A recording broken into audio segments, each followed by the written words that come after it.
Hello students, welcome to education insights. आज के इस लेक्चर में डिस्कशन करने वाले हैं कि आरबीएससी ने क्लास 12th कॉमर्स के लिए 2024-25 सेशन में क्या अकाउंटेंसी का सिलेबस डिसाइड किया है और मेरे अकॉर्डिंग क्या ब्लूप्रिंट इस साल रह सकता है। आरबीएससी डिटेल्ड सिलेबस तो पब्लिश कर चुकी है हर एक क्लास के लिए, लेकिन अभी तक ब्लूप्रिंट पब्लिश नहीं किया है कि किस चैप्टर में से कितने कितने क्वेश्चंस आने वाले हैं।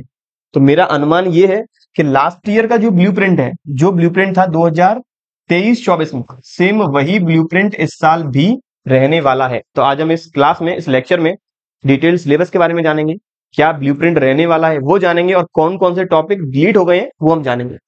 सबसे पहले सिलेबस के अंदर बात करें, दो बुक है अकाउंटिंग फॉर पार्टनरशिप फर्म वाली बुक का वेटेज है 35 नंबर, जिसके अंदर 4 chapter, basic concept of partnership, reconstitution of partnership, change in PSR and admission, अगला रिकॉन्स्टिट्यूशन ऑफ पार्टनरशिप, रिटायरमेंट और डेथ, और number 4 chapter dissolution of partnership firm. दूसरी book company, जिसका ओवरऑल वेटेज 45 नंबर, जिसके अंदर हमें अकाउंटिंग सीखनी है शेयर्स की, डिबेंचर्स की, कंपनी के फाइनेंशियल स्टेटमेंट किस तरह से बनाई जाएंगे, कंपनी के अकाउंटिंग रेशियोज या फिर किसी भी एंटिटी के अकाउंटिंग रेशियोज किस तरह से कैलकुलेट होंगे, और कैश फ्लो स्टेटमेंट किस तरह से बनेगा। ओवरऑल इस बुक का वेटेज है 45 नंबर। डिटेल में अभी बात करेंगे थोड़ी देर में।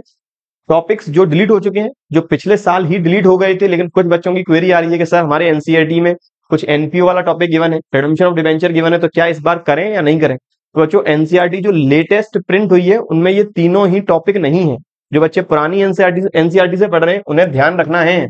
Accounting for NPO topic delete हो चुका है last year he, redemption of debenture भी डिलीट हो गया है, और फाइनेंशियल स्टेटमेंट का एनालिसिस भी डिलीट हो गया है, जिसके अंदर मुझे comparative, common size, trend analysis वाले स्टेटमेंट बनाने हैं, वो अब नहीं करना।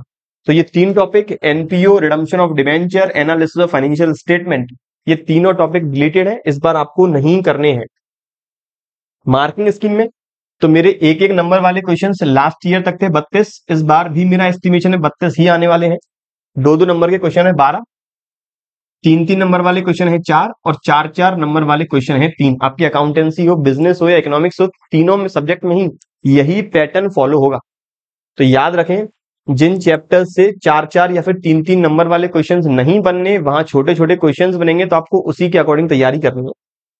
अब बात करें हर एक चैप्टर के अंदर, तो पहला जो टॉपिक है बेसिक कॉन्सेप्ट ऑफ पार्टनरशिप, इसका ओवरऑल वेटेज 7 नंबर, जिसमें से 2 क्वेश्चन 1-1 नंबर वाले हैं, एक क्वेश्चन 2 नंबर वाला और एक क्वेश्चन 3 नंबर वाला। इस चैप्टर के अंदर आपको पार्टनर्स के कैपिटल और करंट अकाउंट फिक्स्ड और फ्लक्चुएटिंग मेथड में किस तरह से बनेंगे वो सीखना है, पीएनएल एप्रोप्रिएशन अकाउंट किस तरह से बनेगा वो सीखना है, interest on loan, interest on capital, interest on drawing की कैलकुलेशन किस तरह से होगी, प्लस पास्ट एडजस्टमेंट कैसे होगा, मतलब रेक्टिफिकेशन ऑफ एरर कि पार्टनर ने कोई गलती कर दी, इंटरेस्ट ऑन कैपिटल प्रोवाइड नहीं की, ड्राइंग चार्ज करना भूल गई, या फिर कोई और एडजस्टमेंट, तो उसकी रेक्टिफिकेशन एंट्री कैसे होगी। उसका ओवरऑल वेटेज 7 नंबर है। दूसरा chapter reconstitution of partnership firm में change in PSR and admission of a partner, total 11 number का, जिसमें से 3 क्वेश्चन 1-1 नंबर वाले हैं, 2 क्वेश्चन 2-2 नंबर वाले हैं, और एक क्वेश्चन 4 नंबर वाला है। मतलब मुझे full flashed balance sheet, partners capital, revaluation account बनाने के लिए आ सकता है 4 नंबर के अंदर।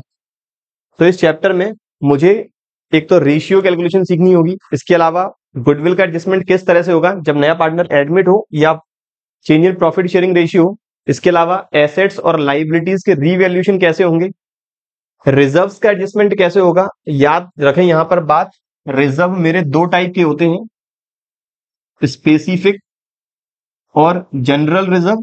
जो स्पेसिफिक रिजर्व है, हमारी बुक में केवल 2 ही तरह के एडजस्टमेंट हुआ करते थे, वर्कमैन कंपनसेशन रिजर्व और इन्वेस्टमेंट फ्लक्चुएशन रिजर्व। इनका अब ट्रीटमेंट नहीं आएगा एग्जाम में। एडमिशन और रिटायरमेंट वाले चैप्टर में WCR और IFR का एडजस्टमेंट नहीं आएगा, क्योंकि एनसीईआरटी में गिवन नहीं है।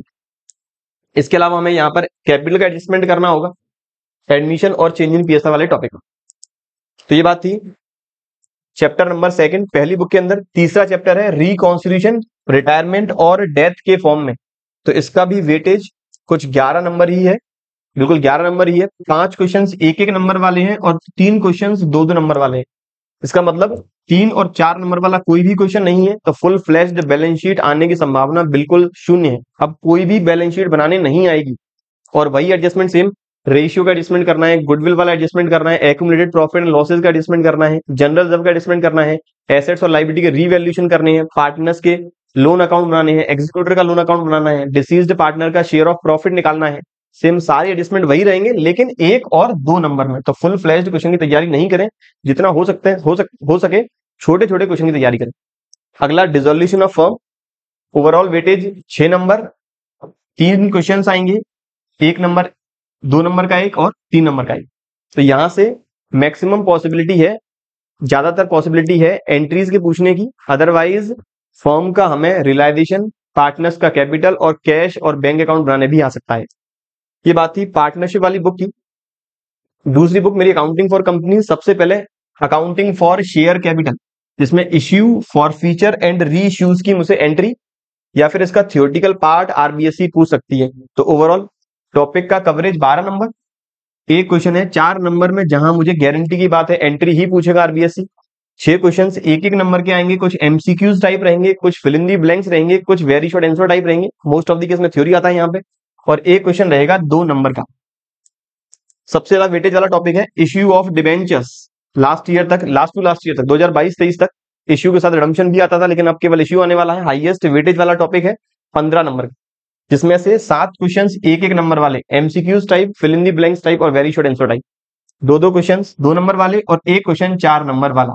यहाँ 4 नंबर वाले में पॉसिबिलिटी ज्यादा है कि जब कंपनी डिबेंचर जारी करती है बैंक को, डिबेंचर जारी करती है वेंडर को और डिबेंचर जारी करती है पब्लिक में, एक कंबाइंड क्वेश्चन आता है जिसमें तीनों की एंट्री हमें पास करनी होती है बैलेंस शीट के साथ। इसके बाद topic next, financial statement of a company, company के फाइनेंशियल स्टेटमेंट। तो ओवरऑल 4 क्वेश्चन आएंगे, सारे 1-1 नंबर के रहेंगे। फिर रेशियो एनालिसिस वाला टॉपिक है, इसका कवरेज है 6 नंबर का, 3 क्वेश्चंस, एक 1 नंबर का, एक 2 नंबर का और एक 3 नंबर का। रेशियोज वाला टॉपिक काफी लेंदी है नंबर के अकॉर्डिंग।